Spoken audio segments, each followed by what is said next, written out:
Tonight, a reprieve for worried low-income mothers as some crucial dollars will find their way to Idaho. It is tonight's big story with today's 6 on Your Side. There has been concern that the funding for the WIC program could run out at the end of this week because of the government shutdown. But a last-minute deal has been reached in Washington, and that leaves some Treasure Valley moms in the clear for now. Mike Sharp joins us live in studio with the story. Michelle, women who depend on WIC to buy healthy foods and formula for their children will have funds through the end of the month after an agreement with the U.S. Department of Agriculture. For the mom I spoke with, that's huge news because the program makes all the difference.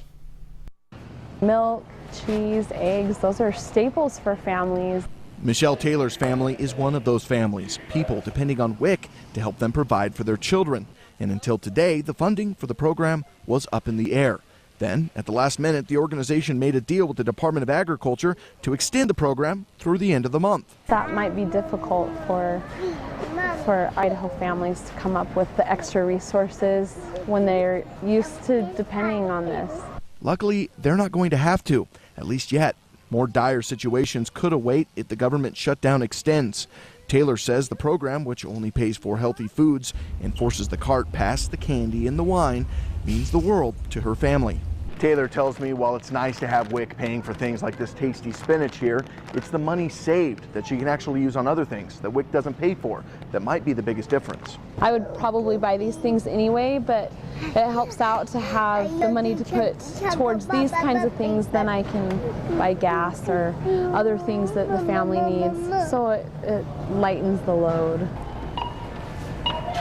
For now, that load will stay lighter, giving her more money to provide for her other little adorable burdens. You ready to go home? Okay, I'm going to talk for a little bit. Is that okay? And really, they're the whole point of WIC in the first place. To put it into perspective, $30, that's the total of these receipts at the end of Taylor's shopping trip. But that's $30 she says she can now use on rent or gas to help her family. The Department of Health and Welfare tells me, thanks to today's agreement, there will not have to be a lapse in that peace of mind. Live in studio, I'm Mike Sharp. Today's 6 on Your Side.